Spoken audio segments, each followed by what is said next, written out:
이어폰과 인사합시다. 하나님 우리 함께 하십니다. 시작. 하나님 우리 함께 하십니다. 우리 눈을 마주치면서 웃으면서 인사합시다. 여러분 흘기지 마시고요. 제발. 제발 교회에서는 흘기는 것은 안 됩니다. 자, 이렇게 보면 흘기는 겁니다. 얼굴을 돌려서 당신의 얼굴을 보니 하나님의 얼굴을 보는 것 같습니다. 시작. 당신의 얼굴을 보니 하나님의 얼굴을 보는 것 같습니다. 그럼에도 불구하고 흘기는 분이 있어요. 자, 저를 주목해 주시기 바랍니다. 지금 전국 대학가에서 윤석열 퇴진을 요구하는 대학 교수들의 시국선언문이 줄을 잇고 있는 와중에 천주교 사제 1466명의 퇴진 시국 선언문이 제 눈길을 끌었습니다. 전문을 다 소개하고 싶지만 시간 관계상 시험에 드는 분이 분명히 있을 것 같아서 일부만 발췌해서 소개합니다. 사사로운 감정에서 싫다고 하는 게 아닙니다. 나머지 임기 절반을 마저 맡겼다가는 사람도 나라도 거덜나겠기에 더 이상 그는 안 된다고 결론을 낸 것입니다. 그가 어떤 일을 저지른다 해도 별로 놀랍지 않을 지경이 되었습니다. 하여 묻습니다. 사람이 어째서 그 모양입니까? 그에게만 던지는 물음이 아닙니다. 선을 바라면서도 하지 못하고 악을 바라지 않으면서도 그것을 하고만은 인간의 비참한 실상을 두고 가슴치며 하는 소리입니다. 대통령 윤석열 씨의 경우는 그 정도가 지나칩니다. 그는 거짓의 사람입니다. 어둠의 사람입니다. 폭력의 사람입니다. 분열의 사람입니다. 자기가 무엇하는 누구인지도 모르고 국민이 맡긴 권한을 여자에게 넘겨준 사에게 호수아비요 꼭두아가씨. 그렇지 않아도 배부른 국소수만 살찌게 그 외에는 모조리 나락에 빠뜨리는 이상한 지도자입니다. 그러는 통에 독립을 위해 민주주의를 위해 생존과 번영을 위해 몸과 마음과 정성을 다 바친 선열과 선배들의 희생과 수고는 물거품이 되어가고 있습니다. 그를 진심으로 불쌍하게 여김으로 그를 위해 기도합니다. 하지만 그 사람 마음 안에서 나오는 나쁜 것들이 잠시도 쉬지 않고 대한민국을 괴롭히고 더럽히고 망치고 있으니 가만히 있을 수 없습니다. 힘없는 사람들을 업신여기고 사회의 기초인 친교를 파괴하면서 궁극적으로 하나님을 조롱하고 하나님 나라를 거부하고 있으니 어떤 이유로도 그를 용납할 수 없습니다. 그가 세운 유일한 공로가 있다면 하나의 힘으로도 얼마든지 전체를 살리거나 죽일 수 있음을 입증해 준 것입니다. 그런 하나의 기로 말하면 그이나 우리나 마찬가지요.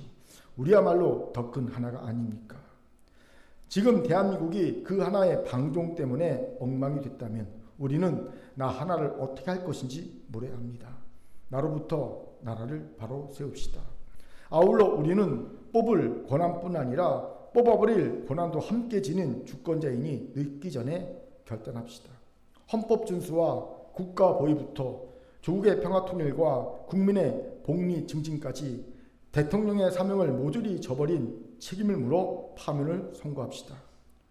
오늘 우리가 드리는 말씀은 눈먼이를 인도하면 둘 다 구덩이에 빠질 것이니 방관하지 말자는 뜻입니다. 아무도 죄의 굴레에서 자유롭지 않습니다. 그러기에 매섭게 꾸짖어 사람의 본분을 회복시켜주는 사랑과 자비를 발휘하자는 것입니다. 2024년 11월 28일 하느님 나라와 민주주의를 위해 기도하며 천주교 사제 1446명.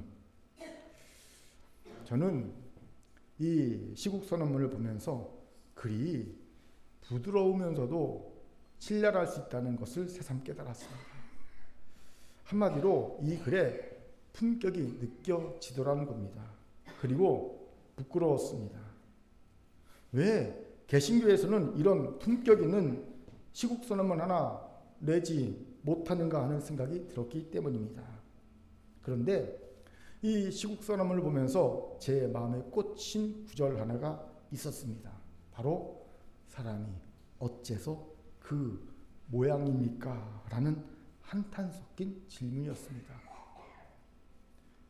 대통령 윤석열을 떠나 개인 윤석열에게 마저 느끼는 깊은 배신감과 절망감이 이 하나의 질문에 고스란히 담겨져 있음을 느낄 수 있었어요.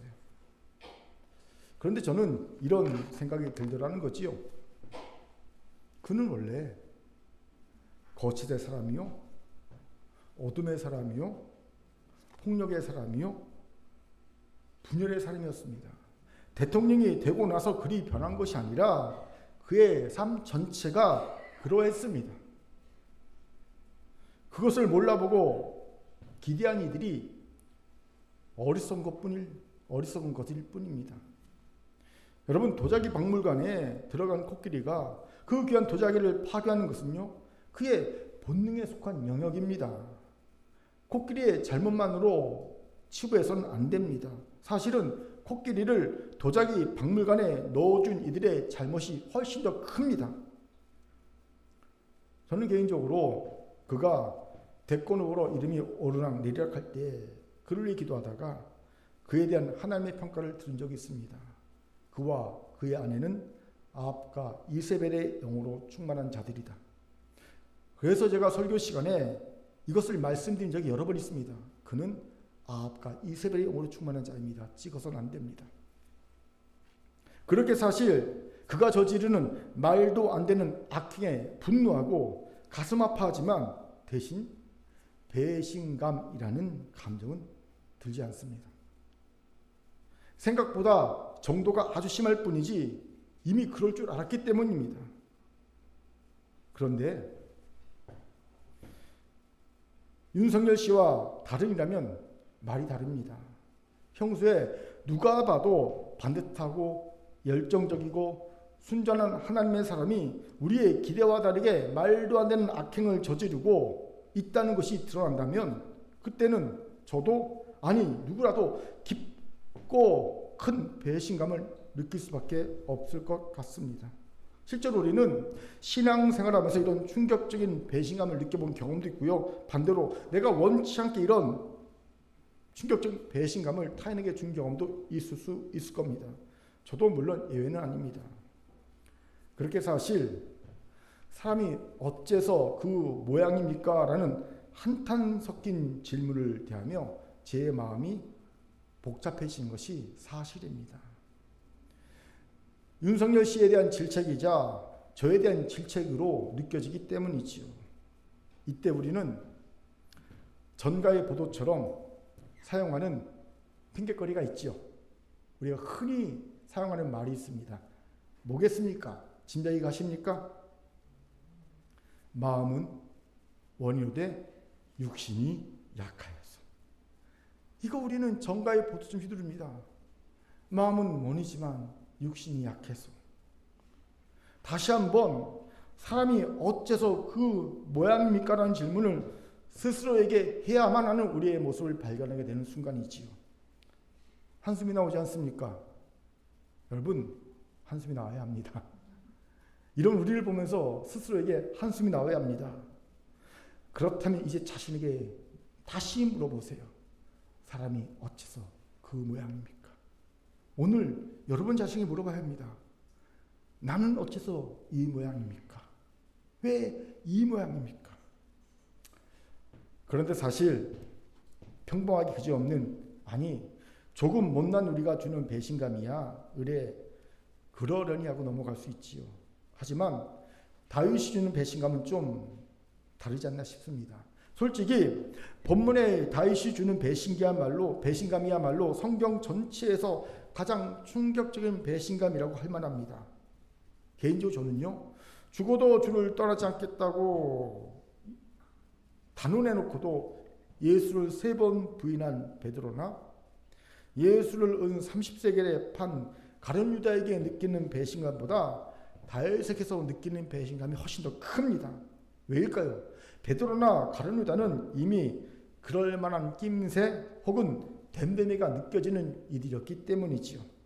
하지만 다윗은 다르지요. 그는 어린 시절 블레셋 장군 골리앗을 여호와 이름으로 물리친 용사였고요. 잘못도 없이 사울 왕에게 쫓기던 광야의 고된 삶 속에서도 여호와께 그 마음을 확정해 드린 자였으며, 원수 사울 왕을 두 번이나 죽일 수 있는 기회가 왔음에도 하나님을 경외함으로 사울 왕을 살려준 하나님 경외의 사람이었습니다. 또 하나님이 함께 하심으로 어디를 가든지 승리했던 승리의 사람이요, 하나님의 법궤를 모셔오고 하나님이 허락하지 않으신 성전 건축을 위해 스스로 모든 준비를 했던 헌신의 사람이었습니다. 결정적으로 시편의 그 아름다운 찬양의 시를 하나님께 올려드린 찬양의 사람이었잖아요. 한마디로 그는 하나님의 마음에 합한 사람이었기 때문입니다. 그럼 그가 상상하기 어려운 끔찍한 죄를 저지릅니다. 그리고 너무나도 뻔뻔하게 행동하죠. 우리 같이 본문 사무엘하 11장 26절 27절을 힘있게 읽겠습니다. 시작. 우리아의 아내는 그 남편 우리아가 죽었음을 듣고 그의 남편을 위하여 소리내어 우니라. 그 장례를 마침에 다윗이 사람을 보내 그를 왕궁으로 데려오니 그가 그의 아내가 되어 그에게 아들을 낳으니라. 다윗이 행한 그 일이 여호와 보시기에 악하였더라. 아멘. 워낙 잘 알려져 있는 내용이라 간단히 소개하죠. 다윗은 충성스러운 부하 우리아의 아내 밧세바를 취합니다. 성경에는요, 우리 아라고도 나오고 우리 야라고도 나옵니다. 둘 다 똑같습니다. 틀린 게 아닙니다. 아무튼 밧세바를 취하고 밧세바가 자신의 아이를 임신하자 그 사실을 숨기기 위해 우리아를 살인 교사하지요. 그리고 우리아가 죽음의 장례를 마치자마자 버젓이 밧세바를 아내로 맞아들이고 아들을 낳습니다. 일반인이 행했다 하더라도 충격을 받을 만한 죄악을 하나님의 마음에 합한 자 다윗이 저질렀기에 우리가 느끼는 충격과 배신감은 몇 배를 상회합니다. 그렇게 우리는 다윗을 보면서도 이런 한탄 섞인 질문이 터져 나오면서 느끼게 되죠. 다윗이 어째서 그 모양입니까? 다윗이 어째서 그 모양입니까? 그런데 이런 우리의 배신감을 비웃기라도 하듯 신약의 첫 페이지인 마태복음 1장 1절에서 놀라운 교훈이 등장하고 있지요. 마태복음 1장을 읽겠습니다. 시작. 아브라함과 다윗의 자손 예수 그리스도의 계보라. 충격적이게도 메시아 예수 그리스도의 계보에 다윗이 등장하고 있습니다. 아브라함이야 믿음의 조상이고 이스라엘의 민족 시족격이니 예수 그리스도의 계보에 오를 만하다고 인정할 수 있지요. 하지만 다윗은 아니지 않습니까? 아니다 싶습니다. 비록 그가 이스라엘이 기대하는 정치적 메시아가 만들 이스라엘 왕국에 예표되는 나라를 건설했다 하더라도 그가 행한 치명적 죄는 메시아 예수 그리스도의 계보를 대표하는 2인 중 한 명으로 서기에는 너무나 부족해 보입니다. 이런 이가 어떻게? 여도 중요한 질문이 생기지요. 왜 하나님은 그런 치명적인 죄악을 저지른 다윗을 이런 영광스러운 자리에 올려놓고 계신 것일까요? 저는 예전에 이 부분에 대해 이런 답을 했던 적이 있어요. 다윗이니까. 이 말은 하나님의 선택과 용서와 세우심에 우리 인간이 왈가왈부할 수 없음을 강조한 답입니다. 하지만 이 답의 깊은 내면에는 하나님이 기뻐하실 자를 기뻐하고 미워하실 자를 미워하시겠다는데 우리가 뭐라고 할 수 있겠냐는 다소 체념 섞인 답이었다는 거죠. 체념 섞인 답. 그런데 얼마 전부터 이 부분에 대해 묵상하다가 비로소 깨닫게 된 이유가 있습니다. 그것을 같이 나누어 보기 원합니다. 왜 하나님은 치명적 죄를 짓고 깊은 배신감을 안긴다 해서 이리 높이고 계신 걸까요? 먼저 다윗은요, 인간의 실체를 보여주고 우리로 은혜만을 갈망하게 하는 도구가 되었기 때문이라는 겁니다. 이 말을 이해하기 위해선 다윗에 대해 두 가지 알아야 할 것이 있습니다. 먼저 다윗이 언제 치명적 죄악을 저질렀냐 하는 겁니다. 언제 치명적 죄악을 저질렀습니까? 그가 가장 잘 나갈 때. 그가 이스라엘의 통합왕이 되어 여부스 거민의 시온성을 빼앗아 예루살렘 성으로 명명하고 법궤를 예루살렘 성으로 모셔오고 사방의 적들을 제압하여 어디를 가든지 승리하게 하는 영광을 누릴 때, 그때 다윗은 치명적 죄악을 저지릅니다. 두 번째, 죄악을 저지른 다윗은 평소 어떤 신앙격을 가진 자였냐는 겁니다. 어떤 신앙격을 가진 자였습니까? 한마디로 하나님의 마음에 합한 자라고 인정될 만한 최고의 인격을 가진 자였습니다. 이에 대해 성경은 다윗이 어릴 때부터 이미 완성형 인간이었음을 우리에게 알려주죠. 사무엘상 16장 8절 같이 읽겠습니다. 시작. 소년 중 한 사람이 대답하여 이르되 내가 베들레헴 사람 이새의 아들을 본즉 수금을 탈 줄 알고 용기와 무용과 구변이 있는 준수한 자라 여호와께서 그와 함께 계시더이다 하더라. 아멘. 보세요. 될성 부른 떡잎이었던 다윗, 소년 때부터 거의 완벽에 가까운 신앙격을 가졌음을 봅니다. 그는 왕 앞에 설 만큼 음악적 재능이 있었습니다. 그냥 좀 음악하는 수준이 아니라 왕 앞에 설 만큼. 또 용기도 있었어요. 싸울 줄도 알았습니다. 말도 잘했습니다. 말을 잘하니 지적인 능력이 있었음을 짐작해 되지요. 이뿐 아니라 다윗은 우리가 그토록 원하는 잘생기기까지 했습니다. 잘생겼어요. 그런데 다윗의 잘남의 활용 정점은요, 그에게 하나님이 함께 하심의 증거가 나타났다는 겁니다. 즉 신앙마저 좋았다는 거잖아요. 거의 완벽한 모습이지요. 이런 소년 다윗은 크면서 더욱 성장하고 성숙합니다. 그는 하나님을 경외함으로 원수 스스로 갚지 않았고요. 누구와 달리, 여러분 보통 정치를 보면, 여러 나라 정치를 보면 선거에서 패배한 일을 법으로 죽이지 않습니다. 품지요. 예. 다윗은 그런 누구와 달리 패배자가 된 사울의 아들 이스보셋을 품습니다. 예. 품습니다. 아량을 가졌다는 거죠. 또 상처 입고 소외된 자들을 위로하고 치유하여 세우는 치유의 지도자가 됩니다. 아둘람 공동체로 사람들이 모여오죠. 보세요. 다윗은 최고의 순간에 최고의 신앙 인격을 가진 자로 가장 최악의 죄악을 저지릅니다. 이것에 주목합시다. 우리는 흔히 죄악을 저지르는 우리에 대해 착각하는 것이 있습니다. 무엇입니까? 먼저 우리는 흔히 너무 힘들어서, 너무 살기 어려워서, 너무 스트레스가 많아서 실수하고 죄악을 저지른다고 생각합니다. 물론 그럴 수 있습니다. 그런데 사실 인간은요, 가장 잘 나갈 때도 실수하고 죄악을 저지른다는 겁니다. 다윗처럼 말이죠. 이 말인즉 인간은 언제나 실수하고 죄악을 저지르는 존재라는 사실입니다. 두 번째로 우리는 신앙 인격이 부족해서 실수하고 죄악을 저진다고 생각합니다. 완전 착각입니다. 아닙니다. 우리는 아무리 신앙 인격이 높아도 죄악을 저지를 수 있는 존재입니다. 다윗처럼 말이죠. 이것이 바로 우리 인간의 실체입니다. 그리고 이것이 하나님이 다윗을 버리시지 않고 높이 세우신 이유이기도 합니다. 다윗이야말로 최고의 순간에 최고로 창조된 존재임에도 불구하고 얼마든지 가장 끔찍한 죄를 저지를 수 있다는 가장 좋은 본보기가 되기 때문입니다.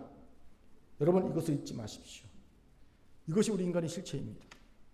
바울이 로마서 3장 10절부터 12절까지 해서 선언하고 있는 것이 무엇입니까? 우리 같이 읽겠습니다. 시작. 기록된 바 의인은 없나니 하나도 없으며 깨닫는 자도 없고 하나님을 찾는 자도 없고 다 치우쳐 함께 무익하게 되고 선을 행하는 자는 없나니 하나도 없도다.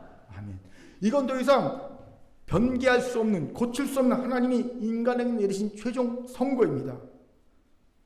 그렇게 우리는 아무리 승승장구하더라도, 아무리 신앙력이 좋아도 언제든지 얼마든지 치명적인 죄악을 저지를 가능성이 있는 존재입니다. 윤석열 씨만 사람이 어째서 그 모양인 것이 아니라는 겁니다. 우리는 다 어째서 그 모양인 존재입니다. 그렇게 우리 인간의 입장에서는 더 이상 어떤 구원의 방법이 없음을 절감하게 되죠. 이런 인간을 위해 하나님이 내놓으신 구원의 방법이 있죠. 바로 하나님의 한 이 예수 그리스도의 은혜입니다. 로마서 3장 21절부터 24절까지를 제가 읽겠습니다. 그러므로 율법의 행위로 그의 앞에서 의롭다 하심을 얻을 육체가 없나니 율법으로는 죄를 깨달음이니라. 이제 율법 외에 하나님의 한 이가 나타났으니 율법과 선지자들에게 증거를 받은 것이라. 곧 예수 그리스도를 믿음으로 말미암아 모든 믿는 자에게 미친 하나님의 의인이 차별이 없느니라. 모든 사람이 죄를 범하였음에 하나님의 영광에 이르지 못하더니 그리스도 예수 아닌 성령으로 말미암아 하나님의 은혜로 값없이 의롭다 하심을 얻은 자 되었느니라. 여기서 이번에 제 눈길을 끈 구절이 있어요. 바로 차별이 없는이라는 구절입니다. 이전까지는 이 구절을 모든 죄인을 차별 없이 공평하게 의롭다 하신 하나님의 의를 설명하시는 것쯤으로 이해했었습니다. 그런데 이번에 이 차별이 없다는 말씀이 새롭게 다가오더라는 거지. 어떻게 해요? 하나님이 차별없게 대하실 만큼 모든 인간 다 똑같은 죄인이라는 겁니다. 우리가 보기에는요, 조금 못난 사람, 아주 못난 사람과 같이 죄인도 격을 따라 등급을 나눌 수 있을 것 같은데 하나님 입장에서는 차별을 둘 가치가 없는 다 똑같은 죄인일 뿐이라는 거예요. 예전에는요, 이것이 수긍이 되지 않았습니다. 마음껏도 저보다 나은데? 자기가 살아있었기 때문이죠. 그런데 이 나이쯤 되고 이만큼 수많은 실수와 죄악을 짓다 보니 이 해석이 절로 수긍이 되더라는 거죠. 맞아. 수긍이 되더라는 거지요. 그렇기에 저절로 하나님의 한 의, 예수가 주시는 속량의 은혜를 갈망할 수밖에 없음을 절감하게 됩니다. 바로 이 은혜의 필요성을 절감하게 하는 것이 다윗의 역할입니다. 다윗이 성경에서 가지는 가장 중요한 역할은 그래, 그러니 은혜가 꼭 필요해, 이걸 절감하게 하는 역할이라는 겁니다. 그렇습니다. 도저히 죄를 지을 수 없을 것 같은 다윗이 가장 끔찍한 죄악을 저지르는 것을 통해 하나님은 우리 인간에게는 은혜만이 유일한 구원의 방법임을 깨닫게 하고 계세요. 이것이 다윗의 역할입니다. 여기서 다윗을 좀 변명하고 싶습니다. 썩어도 준치라더니 역시 다윗이다 라는 감탄이 나오는 다윗의 모습이 보여요. 그것이 무엇일까요? 다윗이 구한 은혜의 정체입니다. 우리야 이미 예수 그리스도의 은혜를 알지요. 그렇게 우리는 예수 그리스도의 은혜를 구합니다. 하지만 다윗은 구약의 사람 아닙니까? 그럼에도 다윗은요, 놀라운 은혜를 구합니다. 다윗이 밧세바의 범죄 후에 지은 참회의 시인 51편, 시편 51편 10절을 같이 읽겠습니다. 시작. 하나님이여 내 속에 정한 마음을 창조하시고 내 안에 정직한 영을 새롭게 하소서. 보세요. 다윗은 잘못했으니 용서해달라고 구하지 않습니다. 시편 51편을 쭉 보세요. 이게 없어요.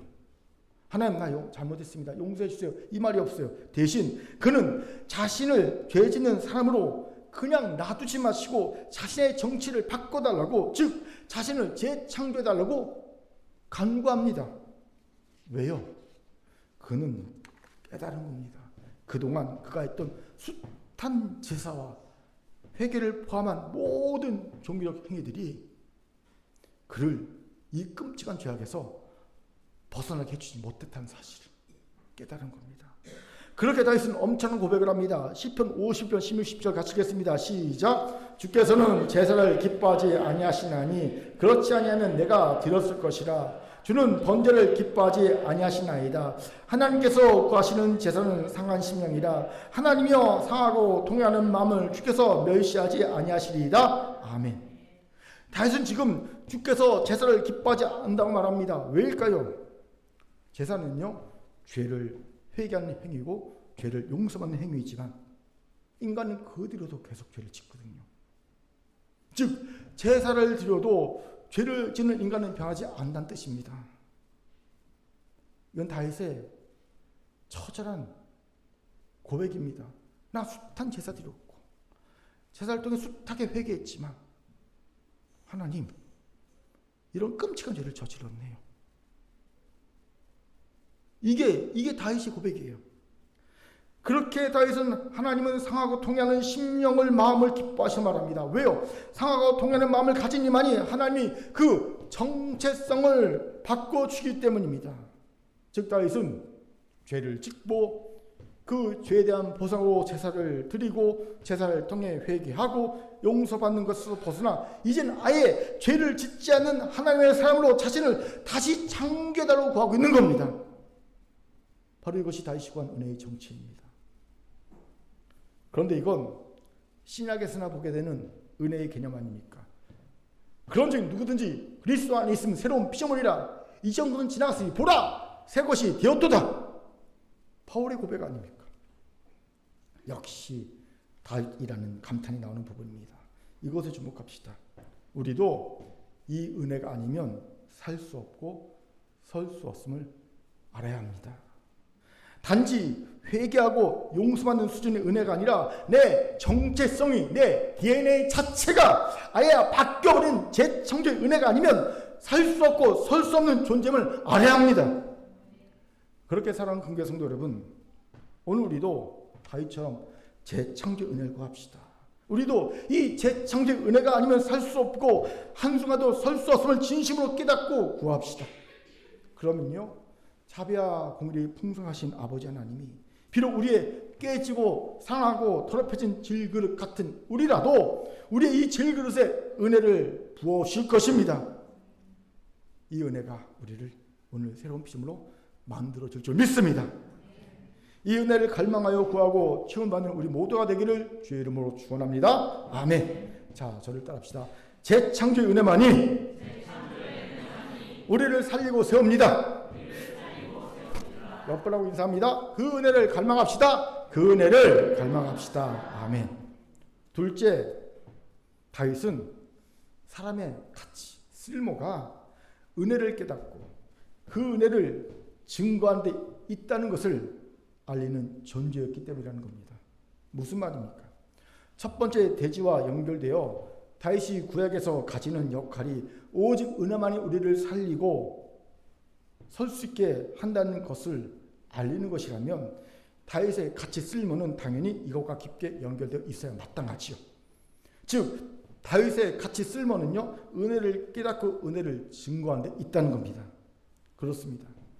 구약에서 다윗이 가지는 진정한 가치 쓸모는요, 그가 골리앗을 물맷돌로 물리칠 때도 아니고요, 사울왕의 군대 장관이 되어 다윗이 죽인 자는 만만여라는 칭송을 받을 때도 아니고요, 광야 10년 세월 동안의 고난을 이겨내고 이스라엘 왕으로 등극할 때도 아니고요, 하나님이 어딜 가든지 승리케 하셔서 이스라엘 대적을 다 물리칠 때도 아닙니다. 또 법궤를 예루살렘 성으로 모셔 들여오고 성전 건축을 위한 준비를 거의 다 도맡아 할 때도 아닙니다. 놀랍게도 그의 가짜 쓸모가 드러날 때는요, 그가 끔찍한 죄악을 통해 은혜를 깨닫고 은혜를 증거할 때, 그때 비로소 드러나고 있다는 겁니다. 그렇기에 제가 말씀의 멘토로 여기고 있는 남포교회 박영수 목사님은요, 다윗의 진정한 인생의 하이라이트는 사실은 그가 범죄한 이후부터다 라고 말하고 있더라고요. 저는 그 말에 100% 공감합니다. 다윗의 진정한 쓸모와 가치는요, 그가 범죄한 이후부터입니다. 이걸 주목합시다. 우리가 가진 신앙의 환상이 하나가 있습니다. 물론 저도 오랫동안 갖고 있던 신앙의 환상입니다. 자, 충격적일 수 있으니 심호흡 한번 하고 들으세요. 예. 이런 얘기를 한 번 해본 적이 없어요, 설교 시간에. 우리의 신앙의 환상, 쓸모 있는 사람이 되어야 한다 라는 생각입니다. 쓸모 있는 사람이 되어야 한다. 하나님께, 사람에게 쓸모 있는 사람이 되는 것이 은혜를 입은 성숙한 신앙의 마땅한 모습이라고 생각합니다. 저도 오랫동안 이 생각을 갖고 있었습니다. 그리고 틀린 생각도 아닙니다. 그런데 문제는 어떤 쓸모 있는 신앙이 되어야 하냐는 부분에서 우리는 많이 틀렸다는 겁니다. 어떤 쓸모 있는 신앙이 되어야 하냐. 악마는 디테일에 숨어 있잖아요. 우리는 보통 쓸모 있다고 하면 우리가 이루고 싶은 어떤 일에 유능한 적합한 이라는 형용사를 붙여 생각합니다. 내가 어떤 일을 하는데 하고 싶은 일에 유능하고 적합하면, 남들이 뭔가 이루고 싶은 일에 내가 유능하고 적합하면 쓸모있다고 생각합니다. 가치 있다고 생각합니다. 이건 다윗을 통해 보여주신 하나님이 원하시는 쓸모있는 사람, 가치 있는 사람과 다릅니다. 하나님은 다윗의 쓸모와 가치를 은혜를 깨닫고 은혜를 증거하는 것에 두셨음을 잊지 말아야 합니다. 그런데 자꾸 세상은요, 이런 하나님의 생각이 아닌 세상의 생각을 우리에게 주입합니다. 우리가 이루고 싶은 일에, 세상이 인정한 일에 유능하고 적합한 사람이 쓸모있는 사람이다. 이런 쓸모있는 사람이 되는 것이 성숙한 신앙인의 바른 모습이다. 우리를 세뇌시킵니다.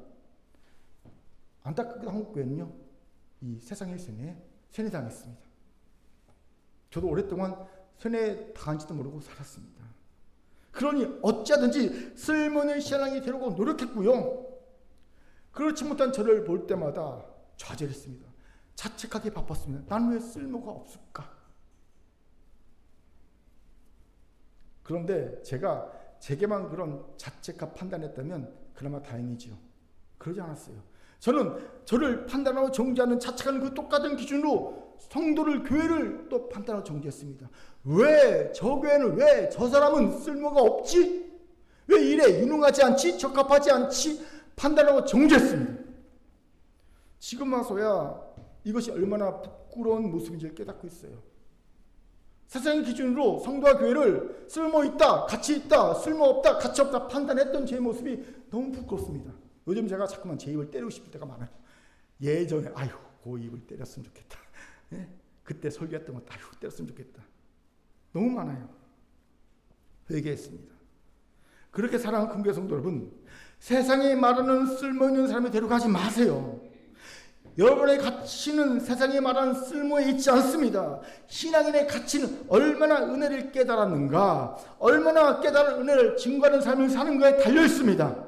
그렇게 비록 내가 실수하고 죄악을 저질렀습니다. 그 실수와 죄악을 통해서 은혜가 내가 깨달아졌고, 그리고 그 은혜가 나를 통해 증거되었다면 놀랍게도 나는 그럼에도 불구하고 쓸모있는 인간, 가치 있는 신앙이 된다는 거예요. 여기서 바울이 왜 그토록 자신을 죄인의 괴수라고 말하는지를 알게 되지요. 우리 디모데전서 1장 15절 같이 읽겠습니다. 시작. 밑보다 모든 사람이 받을 만한 이 말이요 그리스도 예수께서 죄인을 구원하시려고 세상에 임하셨다 하였도다. 죄인 중에 내가 괴수니라. 보세요. 바울은 예수께서 죄인을 구원하시려고 세상에 임하셨다는 복음은 모든 사람이 받을 만한, 믿을 만한 말이라고 말합니다. 믿보다라는 말의 뜻은요, 믿을 만한 뜻이에요. 그런데 바울은 자신을 죄인 중에 괴수라고 말합니다. 왜일까요? 죄인 중에 괴수인 나도 복음의 은혜가 구원했다는 것입니다. 즉 바울은 자신을 완전히 낮추고 복음의 은혜를 드러내고 있습니다. 왜요? 바울은 안 겁니다. 자신의 진짜 쓸모 가치는 나 잘났어, 나 위대한 사도야, 나 이런 일을 했어, 그게 있는 게 아니라 은혜를 깨달은 자, 은혜를 드러내는 자, 거기에 자신의 쓸모와 가치가 있다는 알았기 때문이야. 그렇기에 그런 자신을 죄인의 괴수로 낮추고 그런 죄인의 괴수를 구하시 하나님의 은혜를 높이고 있는 겁니다. 그렇기에 하나님 인정하시는 쓸모 있는 가치가 있는 자녀가 되고 싶습니까? 그렇다면 내 자신이 얼마나 큰 죄인지를 깊게 깨달으시기 바랍니다. 이것을 깊게 깨달을수록 하나님은 여러분의 가짜 쓸모를 인정하시는 거예요. 내가 내 죄성을 깊이 깨달으면 깨달았어. 하나님 앞에서 우리의 가치와 쓸모는 상승합니다.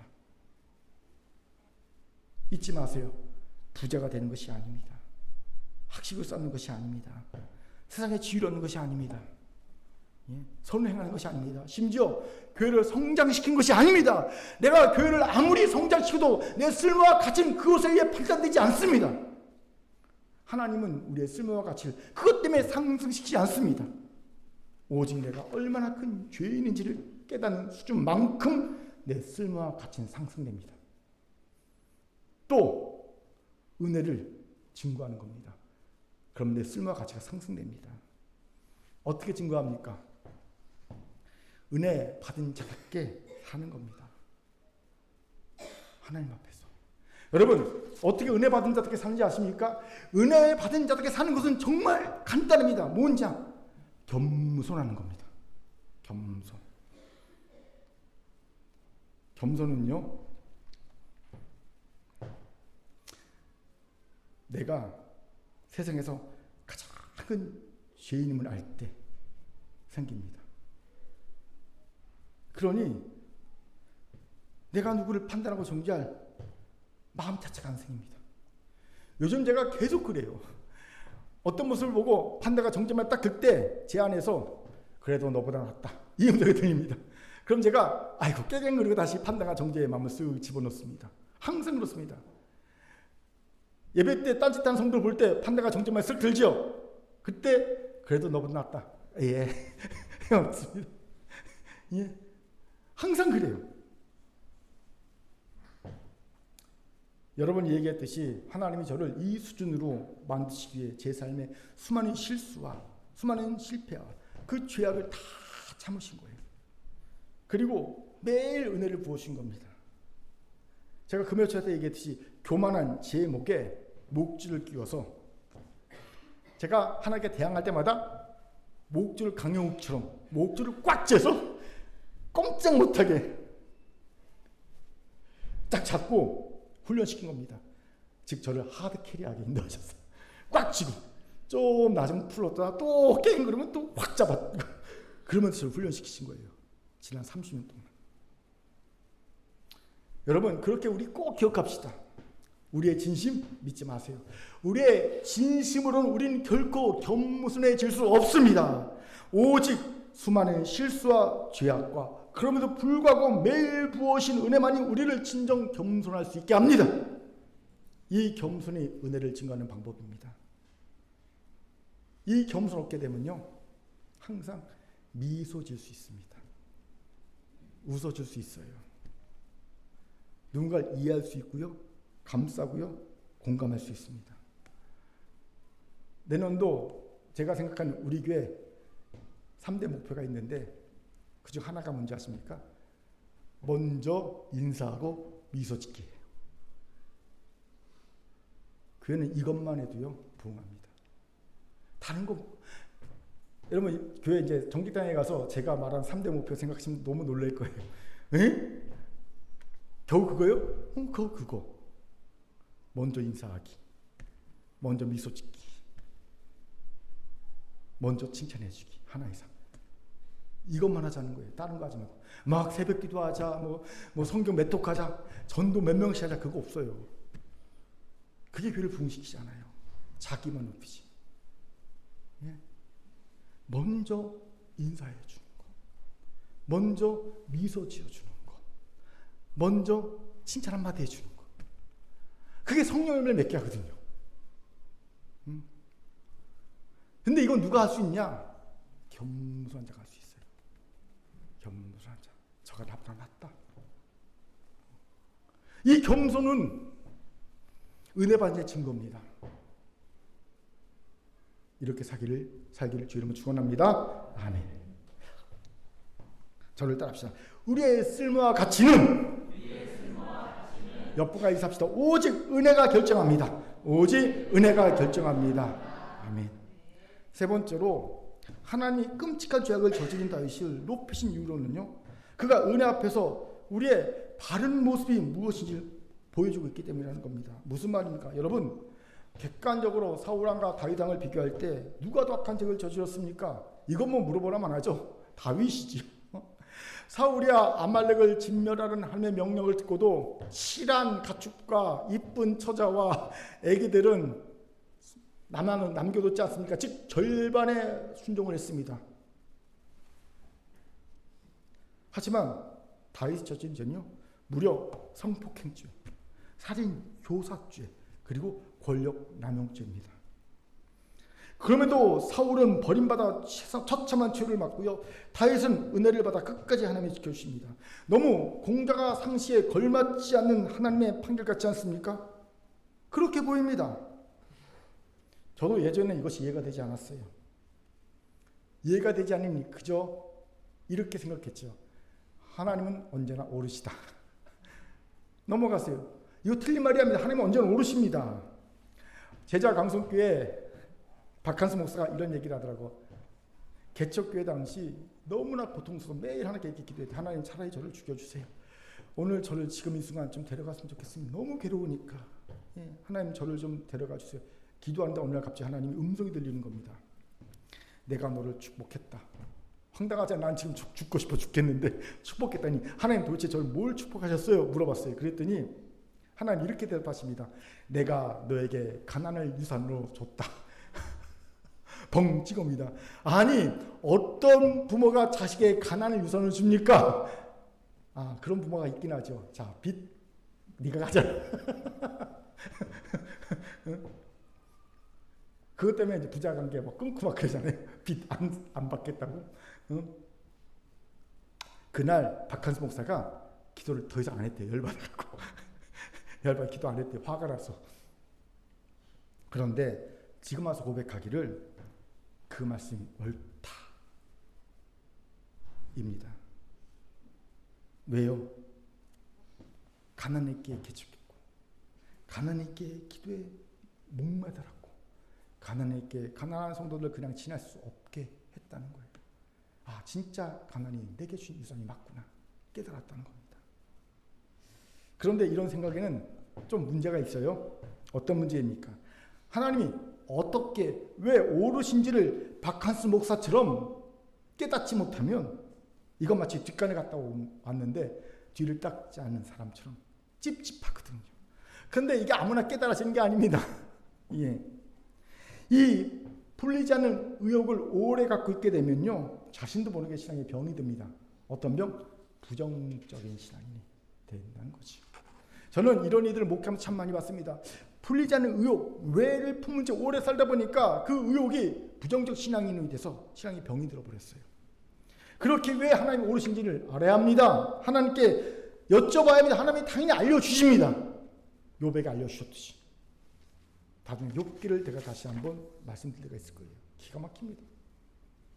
그럼 사울은 버리시고 다윗에게는 은혜를 부으신 하나님이 왜 옳습니까? 중요한 이유가 있어요. 다윗은 사울과 달리 은혜 앞에선 인간이 어떻게 반응해야 하는지를 보여줬기 때문이라는 겁니다. 구체적으로 다윗은요, 은혜 앞에 섰을 때 있는 모습 그대로 은혜 안에 자신을 던집니다. 은혜 안에 자신을 의탁합니다. 다윗은 시편 40편 6절 7절 같이 읽겠습니다. 시작. 주께서 내 길을 통하여 내게 들려주시기를 제사와 예물을 기뻐하지 아니하시며 번제와 속죄제를 요구하지 아니하신다 하신지라. 그때 내가 말하기를 내가 왔나이다. 나를 가리켜 기록한 것이 두루마리 책에 있나이다. 다윗의 시입니다. 다윗은 기도 중에 하나님이 제사와 예물을 기뻐하지 않고 번제와 속죄제를 요구하지 않는다는 음성을 듣습니다. 그래서 다윗은 냉큼 내가 왔나이다라고 하나님께 말합니다. 이게 무슨 뜻일까요? 중요한 이유가 있어요.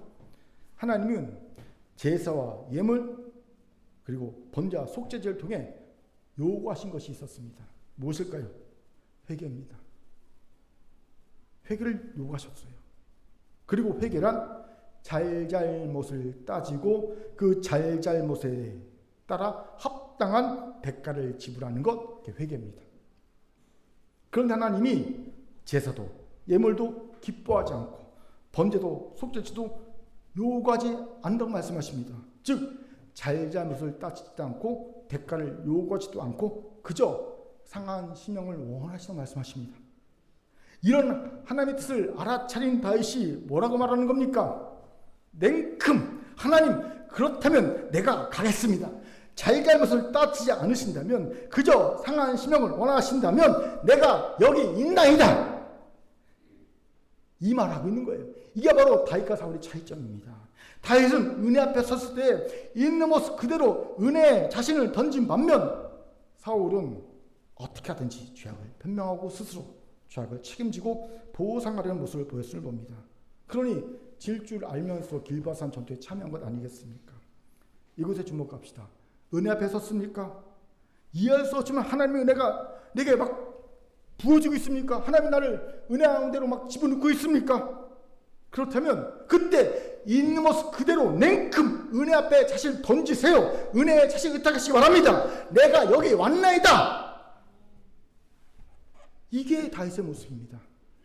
여기에 우리의 문제가 뭔지 아십니까?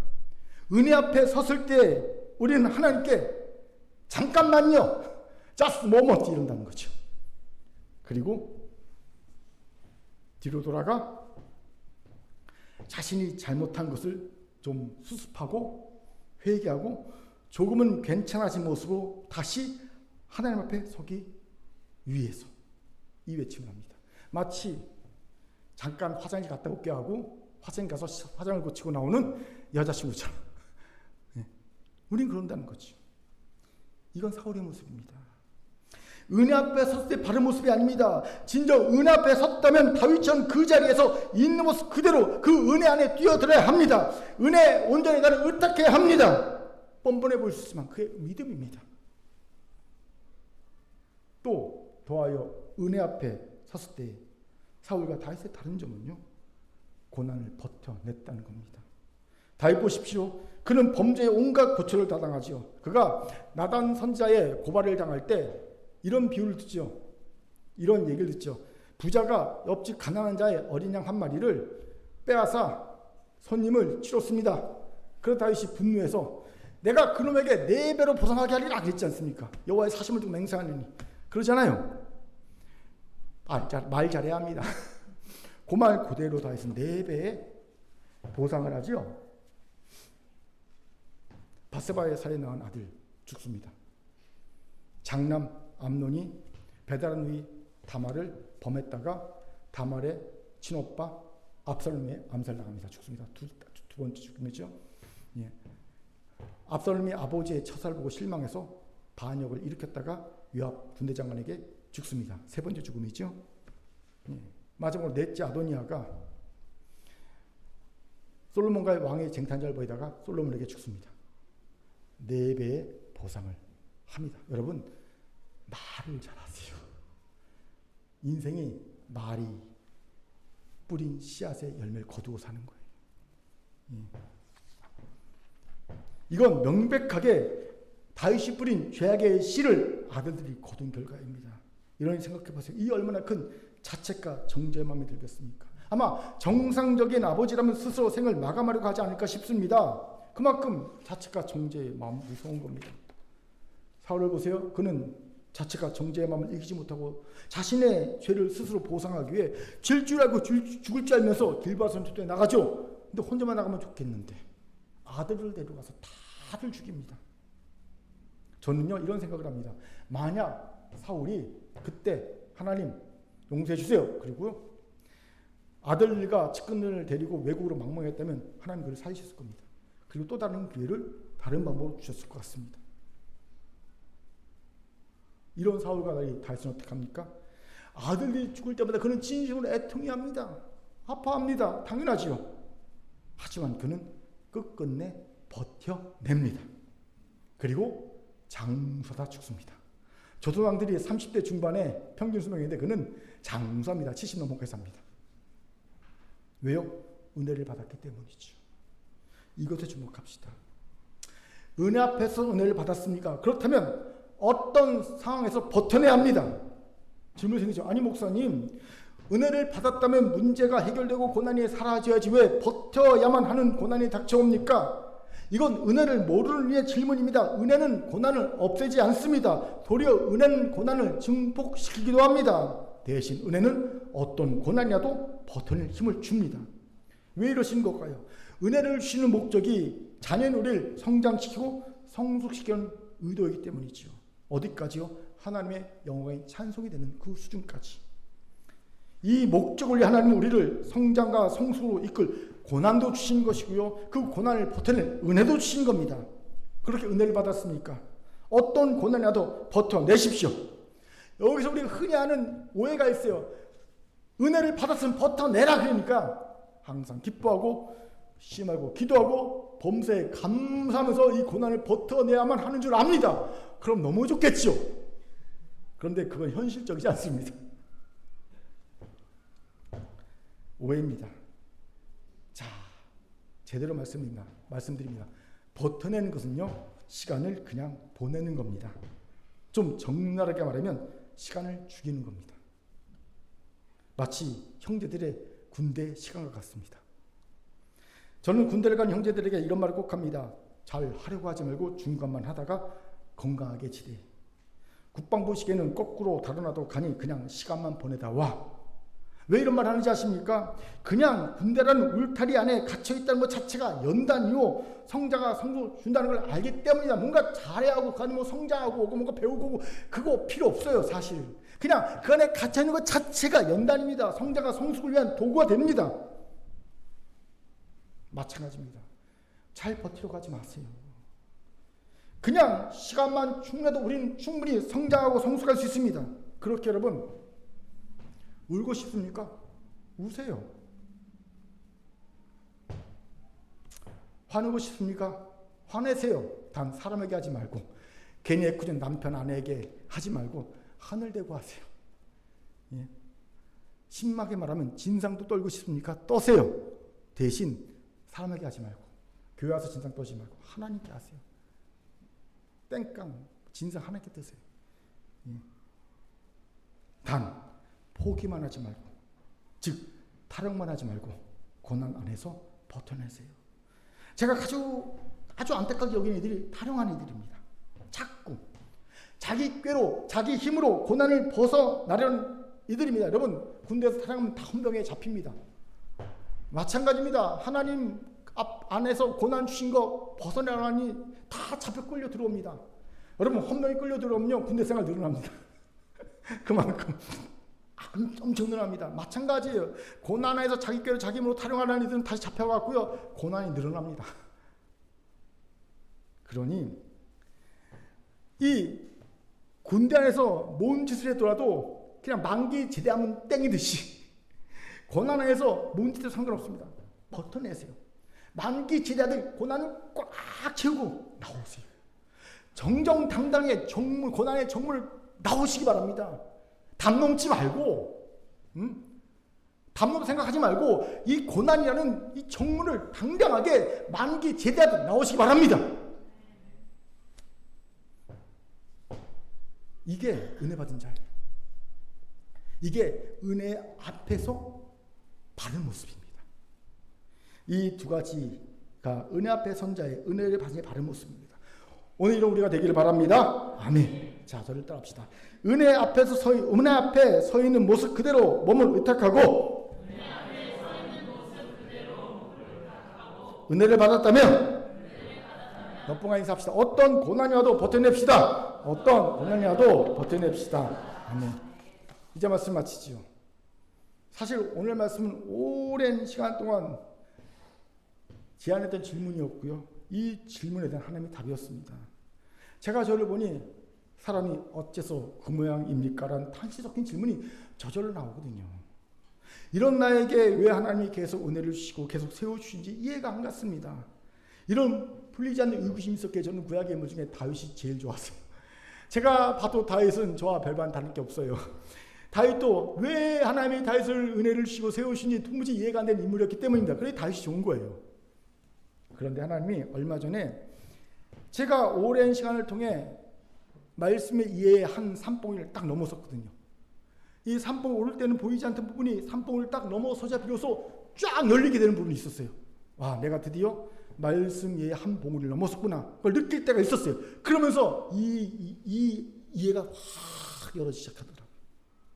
아, 그렇구나. 그러면서 주신 말씀이 오늘 말씀이었습니다. 정리하면 첫 번째, 나도 다윗처럼 재창조의 은혜가 아니면 살 수 없고 한순간도 설 수 없는 존재임을 깨달은 것이었습니다. 그렇게 비록 깨지고 상하고 더러운 질 같은 나이지만 오늘도 재창조의 은혜를 갈망합니다. 두 번째, 나의 쓸모와 가치는 오직 은혜가 결정하는 것이었습니다. 그렇게 이제 세상이 말하는 쓸모와 가치에서 벗어나 은혜를 깨닫고 은혜를 증거한 하나님을 보시기에 쓸모와 가치가 있는 자녀가 되길 갈망합니다. 세 번째, 은혜 앞에 서 있는 모습 그대로 나를 의탁드리며 은혜를 받았기에 어떤 고난도 버텨내는 자가 되라는 것이었습니다. 이런 자 되기를 갈망합니다. 그런데 이건 저뿐 아니라 또한 여러분에게 주신 말씀이기도 합니다. 사랑하는 금교 성도 여러분, 여러분이 설령 여러분 자신에게 혹은 누군가를 보면서